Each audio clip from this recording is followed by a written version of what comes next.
Admiral Krell of the Galactic Confederation observed the small blue planet through the command deck's view screen with a mixture of fascination and dread. Earth had been discovered only 30 standard cycles ago, and already the humans were proving to be the most perplexing species the Confederation had ever encountered. Update on human defensive capabilities, Krell ordered, his four eyes blinking in sequence. Officer Mira, his tactical specialist, stepped forward. Admiral, our analysis remains concerning. The humans continue to demonstrate unprecedented creativity in weaponization. Krell's facial ridges furrowed. Elaborate. As you know, when we first discovered them, they had only achieved rudimentary spaceflight and were confined to their solar system. We expected standard development patterns. But instead, Krell interrupted. They'd broken every prediction model we have. Yes, sir, the humans don't just design weapons. They see weapons potential in everything. The view screen shifted to display various human innovations. Krell had seen these reports before, but they still disturbed him. Their first contact with the Draxian traders was particularly illuminating, Mira continued. When shown standard fusion technology intended as a peaceful energy solution, they immediately inquired about explosive yield and radiation dispersal patterns. Krell remembered the incident well. The Draxians had been so disturbed they'd nearly classified humanity as a prohibited contact species. What about the cooking utensil incident? Asked Krell. Mira's skin flushed a deep purple, the equivalent of an embarrassed sigh. Yes, a spatula. The human delegate Tom accepted it as a cultural gift, then demonstrated 17 ways it could be used as an improvised weapon during the diplomatic dinner. The Havlinks found it simultaneously terrifying and impressive.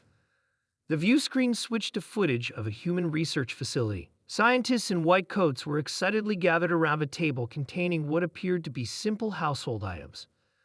This is from their DARPA facility, Mira explained.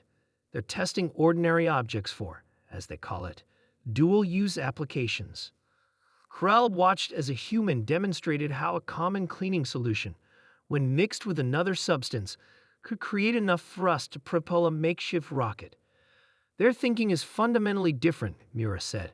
Where other species develop technology for a specific purpose, humans constantly ask, how else could this be used? How could this hurt someone if necessary? And yet, Krell noted, they're not inherently more aggressive than other species. Their conflict patterns are within standard parameters. That's what makes them unique, sir. It's not aggression, it's preparedness. A cultural preoccupation with being ready for the worst-case scenario. The view screen changed again, showing a human vessel that had been attacked by Thraxian pirates. The pirates had expected easy prey. Instead, the merchant captain, a man named Rick, had reprogrammed the ship's atmospheric regulators to create a localized pressure differential that incapacitated the boarders without firing a single conventional weapon. The Thraxians have officially requested we restrict human expansion into their trade corridors, Mira said. They called humans unpredictably resourceful. Denied, Krell said immediately. The Thraxians engaged in piracy. The human response was measured and proportional, ingenious even. Krell moved to the central holomap displaying the sector. Human expansion was highlighted in blue, modest compared to other species, but accelerating rapidly. What about the medical technology exchange? Krell asked.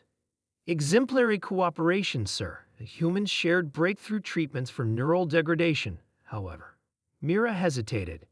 However, our scientists found research notes indicating they had initially explored the same compounds for potential military applications before discovering the medical benefits. It's as if every technology they develop is first considered through a defensive or offensive lens.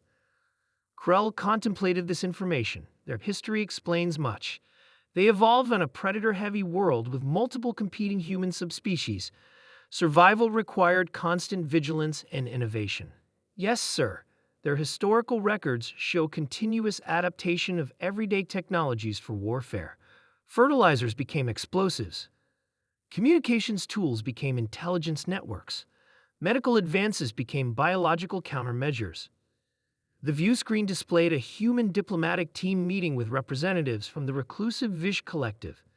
The humans were presenting what appeared to be a simple water purification system. This exchange led to our current dilemma, Mira said. The Vish were impressed by the purification technology, but horrified when they realized it could be modified to separate specific biological compounds, potentially weaponizable. And the humans? Confused by the reaction.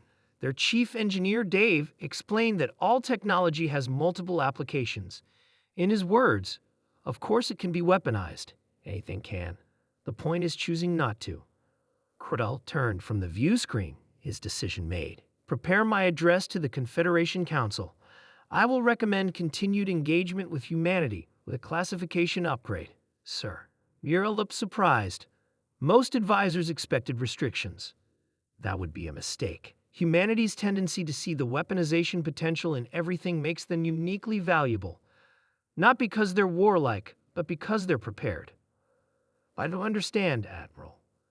The Scourge incursion is accelerating on the rim. Conventional defenses are failing. We need species that think differently, that see possibilities where others don't. Craval looked once more at Earth on the view screen. The same human who can turn a cleaning solution into a weapon can turn a weapon into a cleaning solution. Their adaptability is their greatest strength, and potentially ours as well. So we're recruiting them, Mira asked. No, Krell said. We're learning from them. Begin preparations for expanded technological exchange, and inform the Council that I'm recommending humanity for accelerated membership consideration. As Mira left to carry out his orders, Krell continued watching Earth. These strange beings who could see weapons in everything also saw possibilities everywhere. Perhaps that was exactly what the Confederation needed to survive what was coming.